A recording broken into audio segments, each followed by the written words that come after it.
Welcome to Sheetal's corner. Hello friends, Sheetal's कॉर्नरमध्ये आपलं स्वागत आहे. फ्रेंड्स, आज आपण बनवणार आहोत पनीर पराठा. तर स्टफ पनीर पराठा कसा बनवायचा या रेसिपीतून आपल्याला लक्षात येईल. तर चला पाहूया पनीर पराठा कसा बनवायचा ते. हा पराठा बनवण्यासाठी इथे 3 वाटी गव्हाचे पीठ घेतलेले आहे. इथे ज्याला मैदा वापरायचा असेल तर मैद्याचा वापर करू शकतो. या ठिकाणी 3 वाट्या गव्हाचे पीठ चाळून घेतलेले आहे. चवीनुसार मीठ टाकायचे आहे. जसे आपण चपातीला कणिक मळतो त्या पद्धतीने ही कणिक मळायची आहे. पण एक गोष्ट लक्षात ठेवायची आहे की ही अगदी सॉफ्ट अशी कणिक मळायची आहे.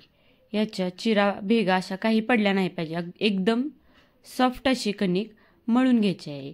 याला थोडीशी मळण्याची प्रोसेस जास्त करावी लागणार आहे, कारण जर ही छानपैकी सॉफ्ट मळली गेली नाही तर पराठा अगदीच चांगला होणार नाही.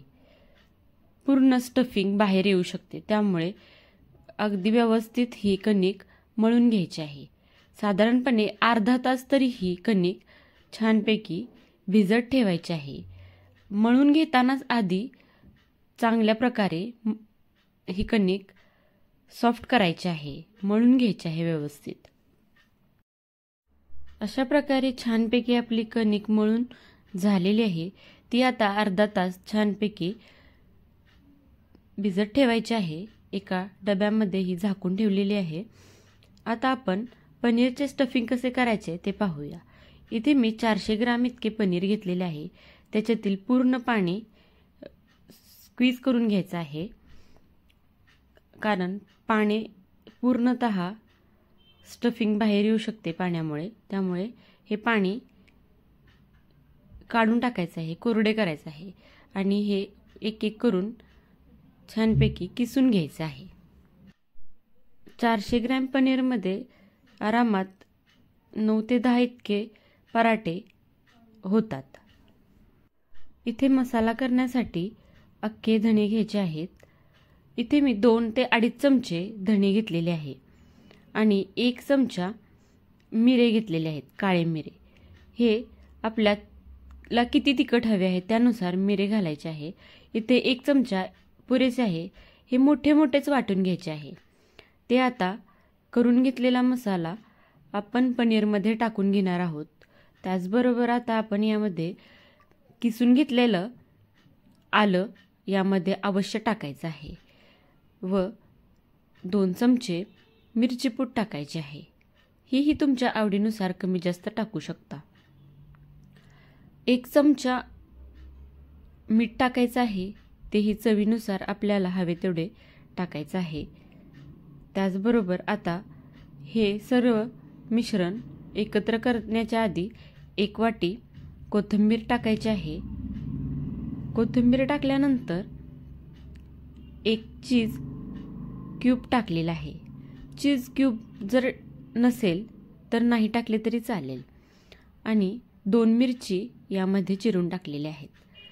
ही मुलांसाठी कमी तिखट बनवायची असल्यामुळे 2च मिरची टाकलेली आहे. 1 बारीक चिरलेला कांदा यामध्ये लास्टला टाकायचा आहे व त्याचे पाणी सुटत नाही लास्टला टाकल्यामुळे. व तेही अगदी छानपैकी मिक्स करून घ्यायचं आहे, मळून घ्यायचं आहे. हे स्टफिंग सगळं अगदी व्यवस्थित स्टफिंग सगळीकडे मसाला लागण्यासाठी एकत्र करून घ्यायचं आहे व्यवस्थित. आता स्टफिंग तर तयार करून झालेले आहे. आता आपली छानपैकी कणिक ही सेट झालेली आहे. 1 चमचा तूप लावून आता ही आणखीन थोडी मळून घ्यायची आहे. मळून घेणे फार गरजेचं आहे, नाहीतर आपला पराठा चांगला होणार नाही.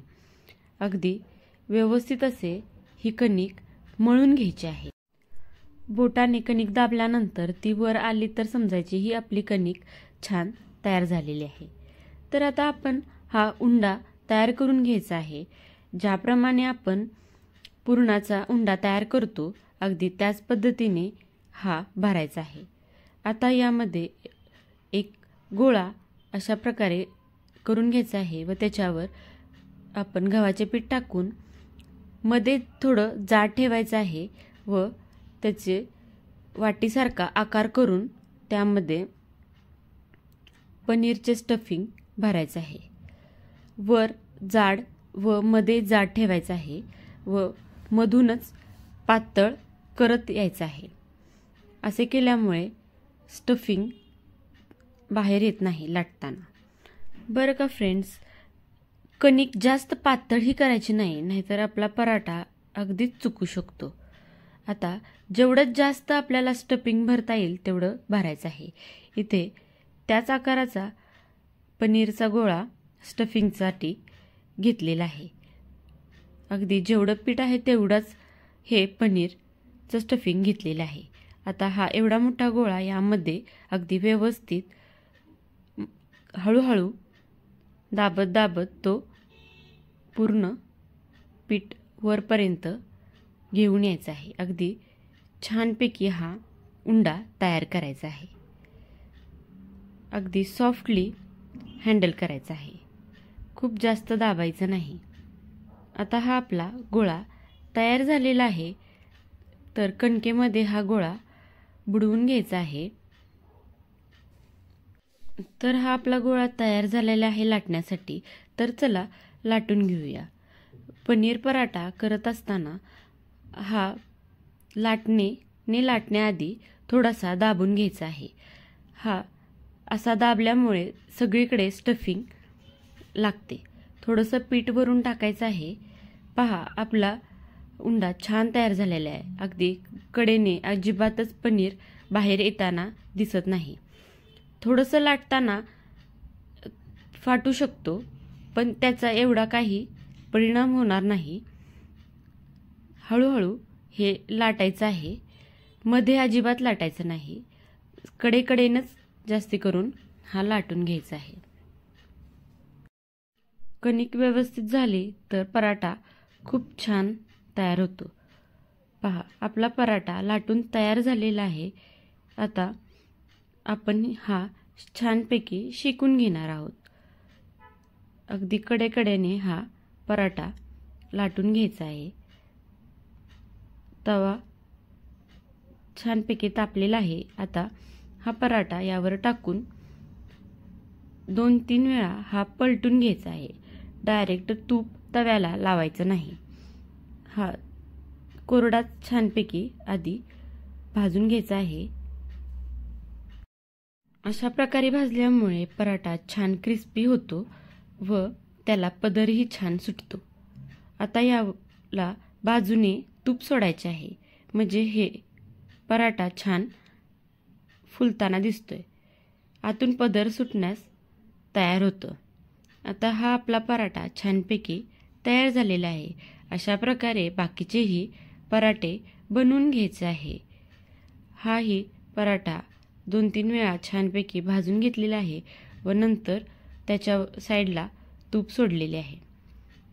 पहा किती छान दिसत आहे, खूप मस्त फुललेला आहे। फ्रेंड्स, तुम्ही माझ्या चॅनलवर नवीन असाल तर प्लीज सबस्क्राईब करा। ही रेसिपी आवडली असेल तर नक्की लाईक करा। तर हा आपला पराठा तयार झालेला आहे। तर एक कट करून दाखवणार आहेत।